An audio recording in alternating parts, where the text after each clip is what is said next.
What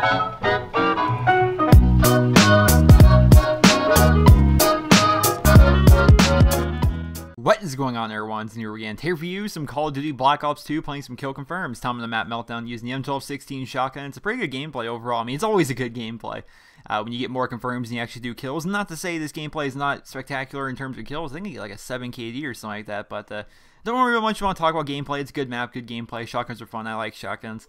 But I want to talk about something that everybody's talking about, and that's the PS4 announcement that came out yesterday. So not so much actually do I want to discuss the PS4 specs like per se. I would more or less like to discuss the PS4 versus the Xbox 720 and why it doesn't matter. And why it doesn't matter all these things are going to be coming out. Now, in one light, it does matter. We do want to see the graphic capabilities of these new consoles. We want to see what new things they're bringing. It's been 7 years, right, since these things have come out. So we would definitely like to see what these next-gen consoles can bring to the table. But honestly, I don't feel as though the marketing strategies implemented by either Microsoft or Sony are going to make a difference, because PS3 fans and Xbox fans, they are just so set in their ways that it's not going to matter what you say. They're going out there. Microsoft is obviously going to make a ploy to try and make PS3 users come over to the Xbox 720 and vice versa. You know, Sony's going to try and make Xbox 360 users come over to the PS4. They're both going to be trying that. But I feel as though it's a small percentage, right? There's like, I'm going to use the 1%, 99% comparison here. I feel as though the 1% of the people that are going to be buying these consoles are legitimately open-minded people who are like, okay, what does each console do? Which one is best for me? And they'll be looking at each individual detail of both consoles. Whereas the 99% are people that are already set in their ways with their consoles, right? I'm an Xbox player. I am. I've actually owned a PS3. Not to say the PS3 is a bad console, but I've owned one and it wasn't for me. I'm too set in my ways with the Xbox. I like the way the dashboard setup works. I like the whole party chat system, which I'm assuming in next-gen consoles, there's definitely going to be a party chat system for both consoles. It's kind of a given.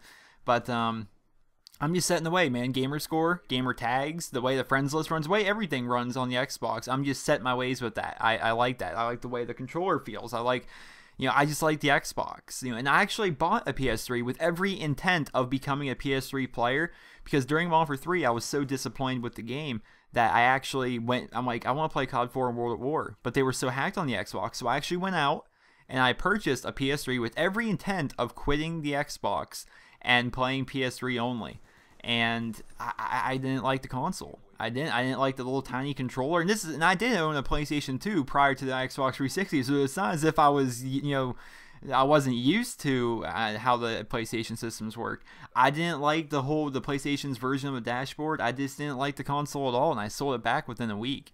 And not to say it's a bad console, I'm just saying it's not for me. I'm set in my ways with the Xbox. I feel as though, on the other end of the spectrum, PlayStation fans would probably be the same way. If some PlayStation fans bought an Xbox, maybe they wouldn't like the way the dashboard is set. Maybe they wouldn't like the way the friends list is set up. Maybe they wouldn't like the gamer score system over the PSN trophy system. I think it's called trophy system. Am I right on that? I didn't play any single-player games on the PS3. But I feel as though everybody is already going to be set in their ways. You know, me and my friends have been playing Xbox for around 5 years.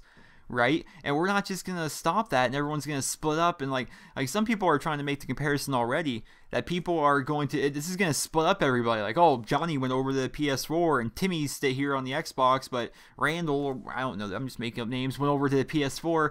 You know, all these things like that. I don't think that's gonna happen. I honestly feel as though people are gonna go with what they know. Xbox versus PlayStation is just like Burger King versus McDonald's. You know, it's just like Coke versus Pepsi. It's like cake versus ice cream, man. It comes down to what you prefer.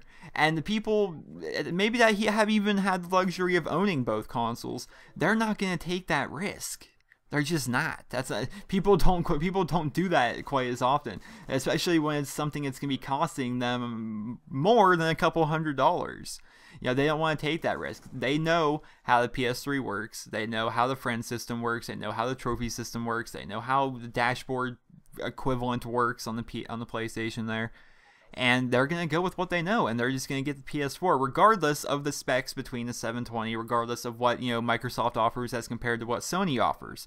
Which, honestly, it's probably going to be more of the same. Of course, there's going to be a couple independent features that are like exclusive to the Xbox, as well as games, like, you know, games like Gears of War, games like Halo. But then again, Sony and the PlayStation also have a bunch of independent games that are exclusive only to the PlayStation Network. So Who knows, man? Who knows? But people, honestly, in my opinion, are just going to go the route of what they know. It's not going to matter what both consoles can do, which I'm assuming they're going to do more of the same. You know, they're probably going to do more of the same, but it's just going to come down to what they know and what they prefer. I'll make the comparison. You know, if you think about Coke versus Pepsi, you know, Coca-Cola versus Pepsi-Cola, they've both done a lot of the same things. Like, you know, there's Cherry Coke and there's Cherry Pepsi. There's Vanilla Coke and there's Pepsi Vanilla. There's Lemon Coke and Lemon Pepsi. You know, let's say for all intents and purposes, they came out with a new soft drink. It was, I don't know, let's say it's like Raspberry Coke versus Raspberry Pepsi, which is kind of similar in a way. It's a loose comparison to the PlayStation 4 versus the Xbox 360. That comes out.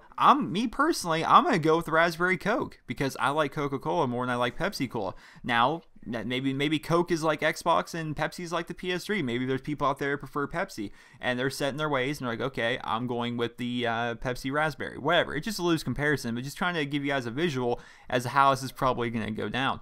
Personally, I'm going with the Xbox 720. I haven't seen anything about the Xbox 720 comes out. I don't care if they don't innovate at all, honestly. Of course, the graphics are going to be a little bit better, and that's all I care about. To be honest, to make the graphics a little bit better, that's all I honestly care about. And I'm also interested to see what they can do with other things, such as, let's say a Battlefield 4 comes out with the next-gen consoles, right? Will Battlefield 4 with these next-gen consoles be able to support 32 on 32 and finally make it so it's not this boring 12 on 12 experience we currently have on consoles? Will that be able to happen? I'm wondering about things like that.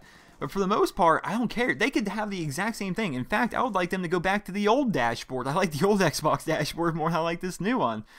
I just, if they update the graphics a little bit, that's more than enough for me to shell out for a new console. That's me, though. I mean, I may not. Maybe I'm in the 1% with that situation, with that opinion, but who knows? Who knows? But the gameplay is wrapping up. Hope you guys all enjoyed the commentary.